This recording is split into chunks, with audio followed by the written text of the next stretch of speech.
వానాకాలంలో గొడుగు కావాలి, ఎండాకాలంలో నీడ కావాలి. ఏ కాలంలోనైనా ఒక్కడిని లేపేయాలంటే ఈ మొండి నాని కావాలి. ఇవాళ బావ కళ్ళలో ఆనందం చూడాలి, నీ కళ్ళలో చావు చూడాలి. అయిపోయా. సరే అలా కానీ అయిపోయే ముందు ఒక్క మాట. అన్నా ఆడి మాటలు వినకన్నా. ఏ మాటలతోనే చంపేస్తా? అవునన్నా ఆడి మాటలు కానీ విన్నావు అనుకో చికెన్ గున్యా వచ్చినట్టే అన్నా. చా ఏది చంపు చూద్దాం. చంపను, చావుని పరిచయం చేస్తానంతే. రోజు శవాలతో ఆడుకుంటాం మా ల్యాబ్లో.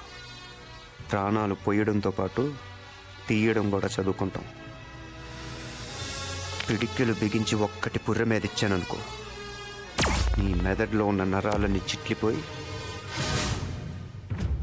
ఇంట్రాసెరిబ్రల్ బ్లీడింగ్ అయి నీ కళ్ళు, చేతులు, కాళ్ళు, నడుము, మెడ, చివరికి దీంతో పాటు అన్నీ చచ్చిపడిపోతాయి.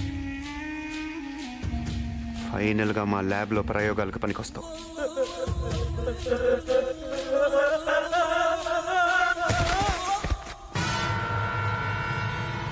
అయితే రారా, నీ కాలేజీలో కోసేది నా శవాన్నో నీ శవాన్నో చూద్దాంరా.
రే, ఆ పప్పు యాదవ్ గడు మొండి నానిగాడిని అడ్డం పెట్టుకుని మనల్ని ఎక్కించాడు. అసలు జైల్లో ఉండాల్సిన నానిగాడు బయటికి వెళ్ళి వచ్చాడు కనుక్కోండి. ఈ పరిస్థితుల్లో ఇంకెక్కడ దాక్కుంటారు? మొత్తం స్టేట్ అంతా జల్లెడ పడుతున్నారు మీకోసం. నా జాగ్రత్తలోనే ఉంటాను కానీ మీ పనుల్లో మీరు ఉండండి. ఎప్పటికప్పుడు కాంటాక్ట్లో ఉండండి.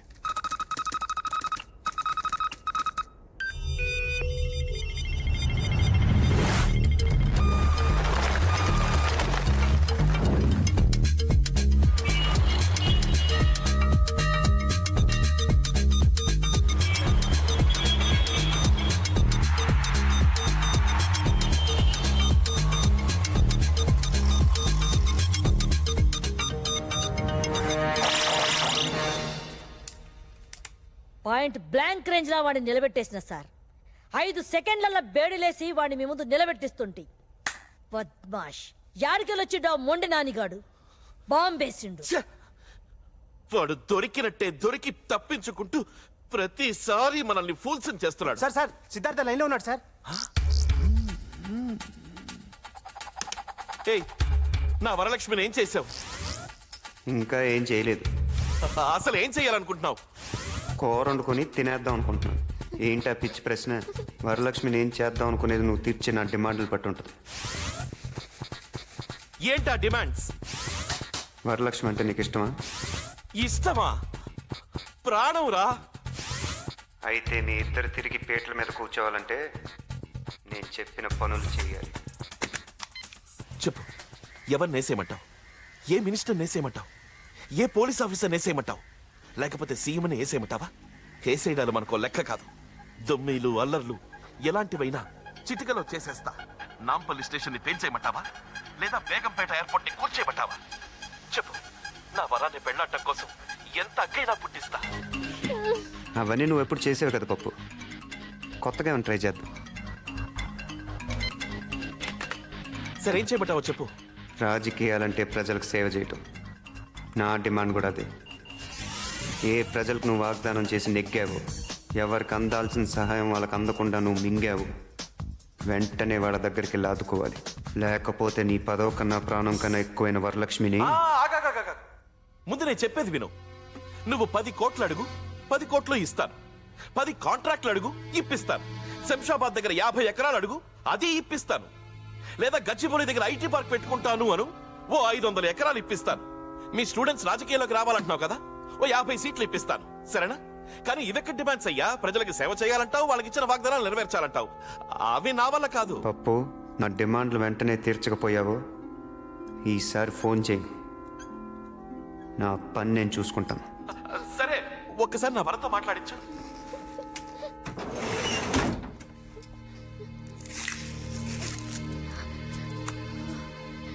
పప్పు, ఎలా ఉన్నావు పప్పు? వరం, పప్పు, ఏదో ప్రాణాలతో ఉన్నానంతే. బాధపడకు పప్పు. ఇంతకీ నువ్వెలా ఉన్నావు వరం? ఈ రాక్షసుడు నన్నేం చేస్తాడు అని క్షణక్షణం భయంతో చచ్చిపోతున్నాను పప్పు. పవిత్రమైన మన ప్రేమనే నమ్ముకు బ్రతుకుతున్నాను. నువ్వేం భయపడకు, నేను ఎలాగైనా విడిపిస్తాను. వరం వరం వరం వరం, ఈ కాసేపు మాట్లాడండి భయ్యా. ఇంకా మాటలు చాలే గాని వెంటనే నేను చెప్పిన పని చెప్పు. హలో హలో హలో సార్, వీడు ఉట్టి ఖల్నాయకే కాదు, వీనికి సూపర్ తెలివితేటలు ఉన్నాయి. అరే, వీడిని ట్రాప్ చేద్దామంటే దొరుకుతానే లేడు. వీడు యాడ్ నుంచో టెలిఫోన్ పోల్లకెళ్ళి మాట్లాడుతున్నాడు. సార్, వాడి డిమాండ్లన్నీ తీర్చాలంటే కనీసం మనకు 100 కోట్లనే కావాలి. ఎంత ఖర్చైనా పర్వాలేదు. సార్, రాష్ట్రం అసలే లోటు బడ్జెట్లో ఉంది. ఆ కోరికలన్నీ తీర్చాలంటే మీరు తిన్నదంతా కక్కాలి. కక్కుతాను. నా వరం కోసం మింగిందంతా కక్కుతాను.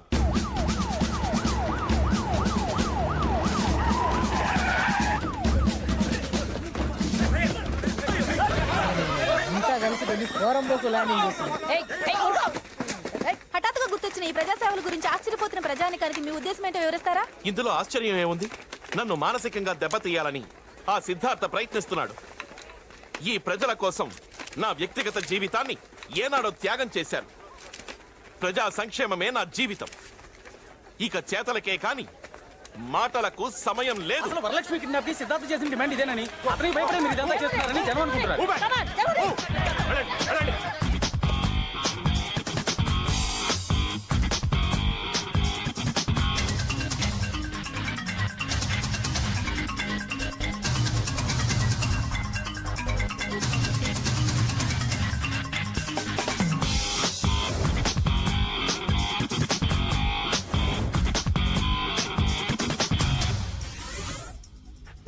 అరే రే పప్పుగాడు షాజహాన్ని మించిపోయాడు. ఆయనేమో తాజ్మహల్ కట్టాడు, ఈడేమో నీకోసం 100 ఇల్లు కడుతున్నాడు. బో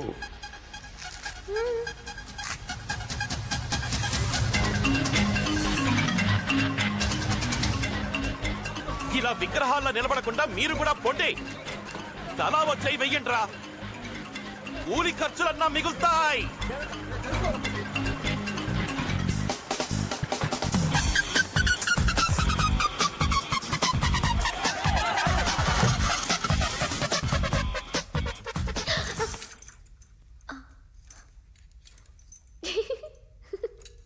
పప్పుగాడు కళ్ళకి వచ్చాడా? కాదు, నువ్వు వచ్చావు. పార్టీ మార్చావేంటి? కల్లో నువ్వు మా పవిత్రమైన ప్రేమని అర్థం చేసుకుని ప్రేమికుల్ని విడదీయడం తప్పని తెలుసుకుని మా ఇద్దరికి దగ్గరుండి మరీ పెళ్లి జరిపించావంట, అక్షింతలు వేసావంట. అంత మంచి చేసిన నీకు బంతిలో పక్కన కూర్చుని నేనే అన్నం తినిపించానంట. ఇందులో ఒకటి బాగుంది నాకు. మా పెళ్లి జరిపించడమా? నాకు అన్నం తినిపించడం. అవును, బాగానే ఉంటది. కొంచెం ఈ బేడీలు తీస్తావా? పనుంది. ఏ? అబ్బా, అన్నీ చెప్పాలా నీకు? ఛ, దురదగా ఉంది. గోకనా? దొంగ సజ్జనోడా, గోకేద్దామని. ఉపచారం ఉపచారం. ఎన్ని రోజులైపోయిందో అలా గాల్లో తిరిగి. ఇదిగో తెచ్చి ఇలా దీంట్లో పడేశావు. దా బయటికి వెళ్ళి గాల్లో తిరిగొద్దాం. నిజంగానా? పిచ్చి పిచ్చి వేషాలు ఏవుగా. నీతోనా? ఏకంగా దుకాణం పోలీస్ స్టేషన్లోనే పెట్టినోడివి. నీతో గేమ్స్ ఏంటి చెప్పు?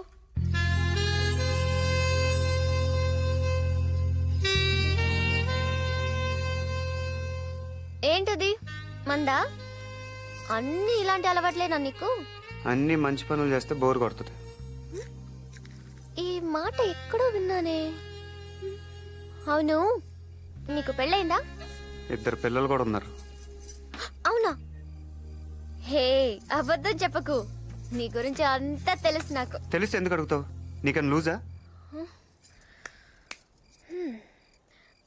అవును, ఎందుకు నిన్ను ఏ అమ్మాయి ఇప్పటిదాకా ప్రేమించలేదు?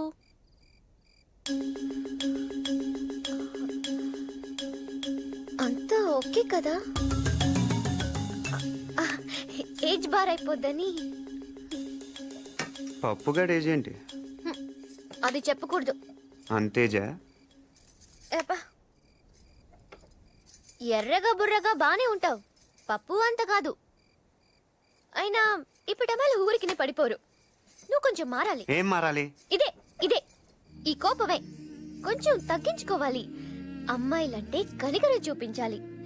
ఈ కిడ్నాప్లు ఫైటింగ్లు మానుకుని ప్రేమించడం నేర్చుకోవాలి. ఫర్ సపోజ్ నాలాంటి అందమైన అమ్మాయిల్ని అమాంత ఎత్తుకొచ్చేయకూడదు. ముందుగా వాళ్ళ మనసుల్ని దోచేయాలి. ఆ తర్వాత చూడు, అమ్మాయిలే నీతో లేచొచ్చేస్తారు.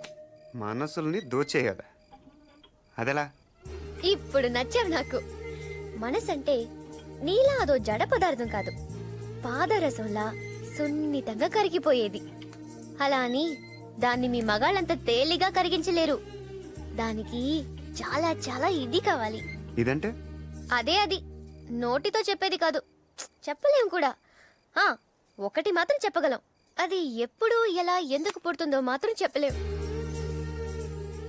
బాగా కన్ఫ్యూజన్గా ఉంది, కొంచెం క్లియర్గా చెప్పు. అదే కదా చెప్పలేమంటోంది.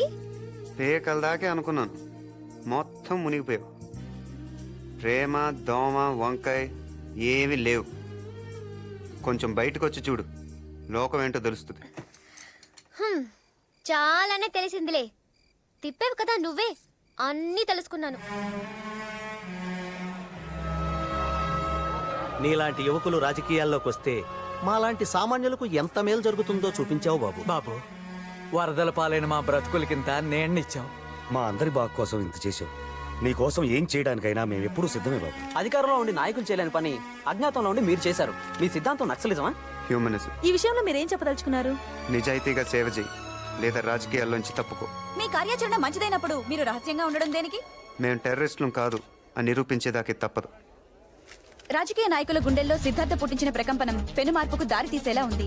ఎంతో నేర చరిత్ర ఉన్న పప్పు యాదవ్ లాంటి వాడే భయపడి నిధుల్ని సక్రమంగా వినియోగించడంతో ఇదే దారిలో నడిచి మిగతా ఎమ్మెల్యేలు ఎంపీలు కూడా ప్రజా సంక్షేమం పట్ల శ్రద్ధ వహిస్తున్నారు. సిద్ధార్థ హెచ్చరికకు వెనుక ఏ అదృశ్య శక్తో ఉండి నడిపిస్తోందని అన్ని పార్టీల వాళ్లు ఎలక్షన్ మేనిఫెస్టోల్ని బూజు దులిపి ఆచరణలో పెడుతున్నారు.